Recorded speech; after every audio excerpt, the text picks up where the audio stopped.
आइए हम भजन संहिता 15 को पढ़ेंगे।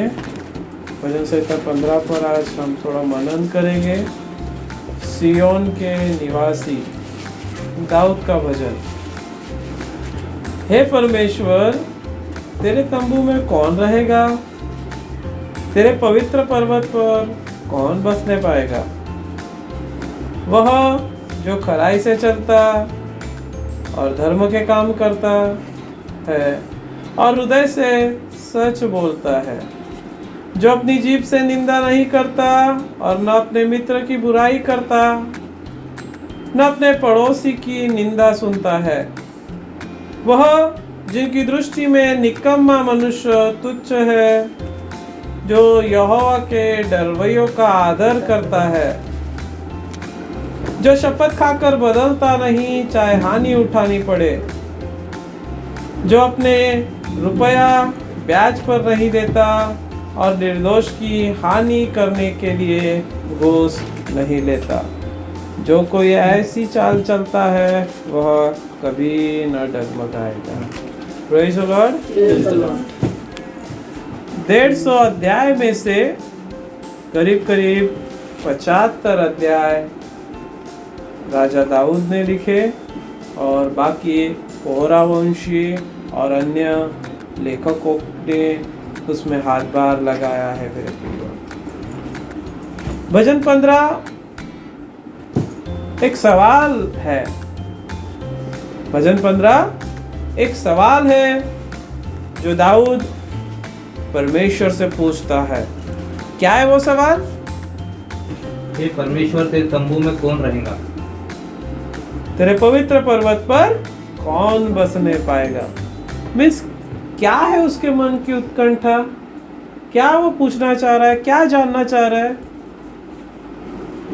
हाँ? प्रभु, स्वर्ग में कौन प्रवेश करने पाएगा? कौन स्वर्ग में रहने पाएगा? स्वर्ग तंबू कौन क्या है? जहाँ परमेश्वर रहता है। पर्वत क्या है? जहाँ परमेश्वर ने अपना सिंहासन लगाया है। कौन स्वर्ग में रहने पाएगा? तो जवाब में दूसरे वचन से लेकर 5वें वचन तक इतनी सारी रिक्वायरमेंट हम देखते हैं। मेरे प्रियो, कितनी बातें, कितने पॉइंट्स हैं? आप थोड़ा पढ़ेंगे और मुझे बताएंगे। वो जो खराई से चलता, पॉइंट कितने? 1 2 है, 3 है, 4 है, कितने मुझे बताएंगे? अच्छे से पढ़िए और मुझे बताइए सभी जन। जो अपनी जीभ से निंदा नहीं करता और ना अपने मित्र की बुराई करता और ना अपने पड़ोसी की निंदा सुनता। कितने? 1 2 कुल मिला के कितने पॉइंट्स हैं?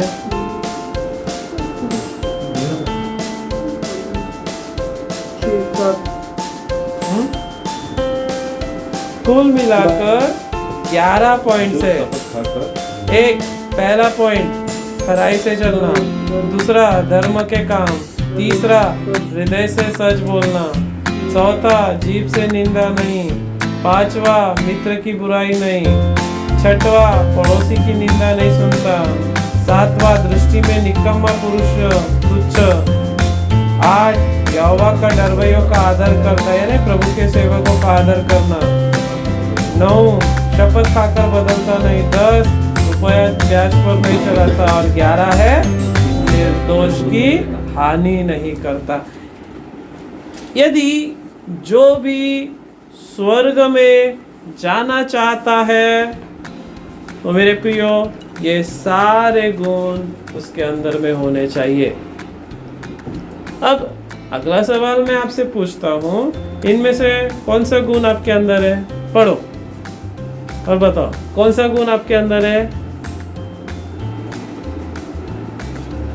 कि एक हाथ तो भी है कि नहीं है?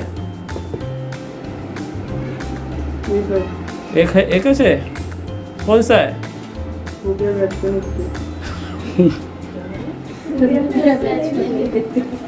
बाकी में कोई गुण नहीं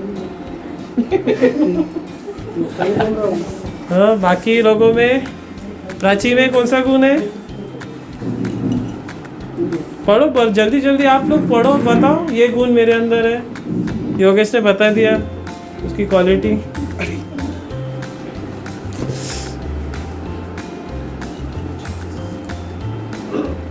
मेरे प्रियो, बाइबल कहती है आप 10 आज्ञाओं को में से 9 का पालन करते और एक में चूक जाते हैं तो व्यवस्था के दृष्टि में आप निर्दोष नहीं है, आप दोषी है। यदि मेरे प्रियो आप स्वर्ग जाना चाहते हैं तो इनमें से सभी गुण आपके अंदर होने जरूरी है, अन्यथा आप स्वर्ग में नहीं जा सकते। ठीक है, आपके लिए दरवाजे नहीं खुलेंगे। लेकिन धन्यवाद हो हमारे प्रभु यीशु मसीह का जो मनुष्य बनकर आया और हमारे लिए इन सब आज्ञाओं का पालन किया। हम सभी जन कह सकते ठाम होकर कि प्रभु यीशु मसीह में ये सारे गुण पाए जाते हैं करके। Hallelujah, hallelujah. बोलो ना, अच्छा लगा तो हालेलुया। हालेलुया। यीशु खराई से चलता है, धर्म के काम करता है, हृदय से सच बोलता है, जीभ से निंदा नहीं करता। मित्र, यीशु मसीह ने इसमें से एक भी ऐसी चीज नहीं है जो फॉलो अप नहीं की, सभी बातों का पालन किया। थैंक गॉड, मैं पुराने नियम में नहीं हूँ, मैं नए नियम में हूँ। यदि मैं और आप पुराने नियम में होते तो हमें भी मूसा की व्यवस्था का पालन करना पड़ा होता, उसमें दिए हुए हर एक आज्ञाओं के अनुसार जीवन व्यतीत करना पड़ा होता। लिखा है चलते समय, लेटते समय, बैठते समय, सोते समय, हर वक्त व्यवस्था की पुस्तक पर तू ध्यान दिए रहना, चित्त लगाना करके। लेकिन थैंक गॉड प्रभु यीशु मसीह आए। मत्ती 5वां अध्याय 17वां वचन बताता है कि यीशु कहते कि मैं भविष्यद्वक्ता और व्यवस्था की पुस्तकों को लोप करने नहीं लेकिन उन्हें पूरा करने आया हूँ। क्या लिखा है, पढ़े? मत्ती 5:17 पढ़ो। यह ना समझो कि मैं व्यवस्था या भविष्यद्वक्ताओं की पुस्तक को लोप करने आया हूँ, लोप करने नहीं परंतु पूरा करने आया हूँ। यस, प्रभु यीशु मसीह ने पुराने नियम की आज्ञा और व्यवस्था को लोप करने नहीं आया लेकिन वो उन्हें पूरा करने आया। यीशु मसीह हमारे लिए उन आज्ञाओं का पालन करता है और हम धन्यवाद देते हैं कि अब उन पुराने नियम की आज्ञाओं का, जो हम 10 आज्ञाओं की पार्टी सबके घरों में देखते, मेरे प्रियो, वो हमें नहीं दी गई है कलीसिया को और उसका पालन भी हमें नहीं करना है। लेकिन धन्यवाद प्रभु यीशु मसीह आए और उन्होंने उन आज्ञाओं का पालन किया।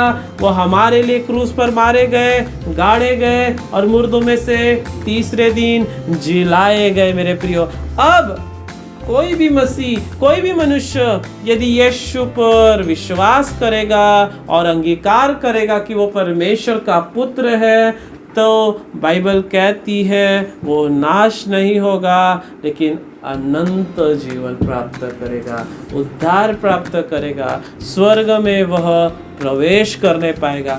मेरे प्रियो, मैंने कहा कि 10 आज्ञाओं का हमें पालन करने की आवश्यकता नहीं, पुराना नियम की विधियों का हमें पालन करने की आवश्यकता नहीं। तो आप सोच सकते, आप पूछ सकते कि फिर हमें किस चीज का पालन करना है, हमें कौन सी आज्ञाएं दी गई है। मेरे प्रियो, कलीसियाओं को मरकुस 12वां अध्याय 30 और 31 और 32 कहता है, वहाँ पर वो 2 आज्ञाओं को प्रभु यीशु मसीह ने मोड़ करके हमें दिया है। हमें उन 2 आज्ञाओं का खास करके पालन करना है। क्या लिखा है, पढ़ना, मत्ती 12 का 30-31। और तू प्रभु अपने परमेश्वर से अपने सारे मन से और अपने सारे प्राण से और अपनी सारी बुद्धि से और अपनी सारी शक्ति से प्रेम रखना। आमीन।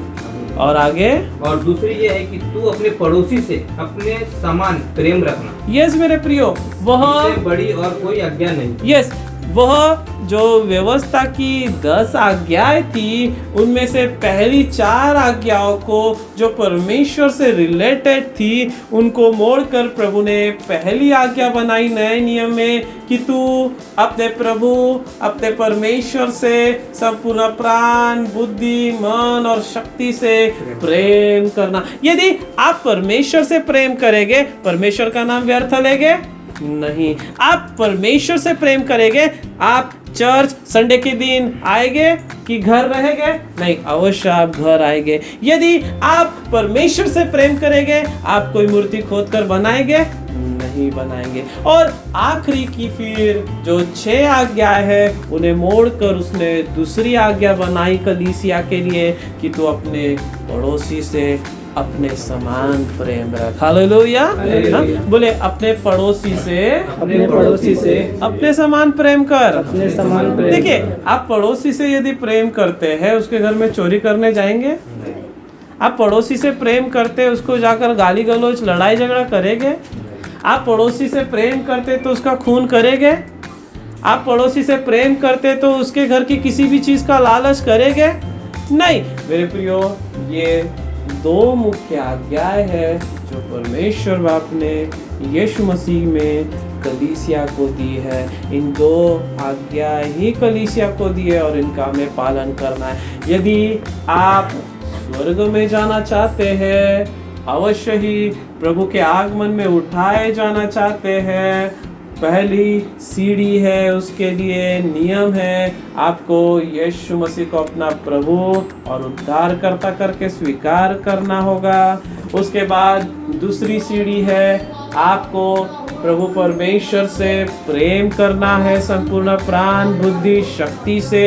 और तीसरी सीढ़ी, तीसरा नियम है, आपको अपने जीवन में अपने पड़ोसी से प्रेम रखना है अपने समान। यदि आप यीशु पर विश्वास करते हैं, परमेश्वर से प्रेम करते हैं, पड़ोसी से प्रेम करते हैं, अवश्य ही यीशु मसीह जब आएगा, आप बादलों पर उठाए जाएंगे और यीशु मसीह से मुलाकात करेंगे और स्वर्ग में अनंत काल के लिए आप उसके साथ वास करेंगे मेरे प्रियो। हालेलुया। हालेलुया। प्रभु आपको आशीष दे। आइए ये समय हम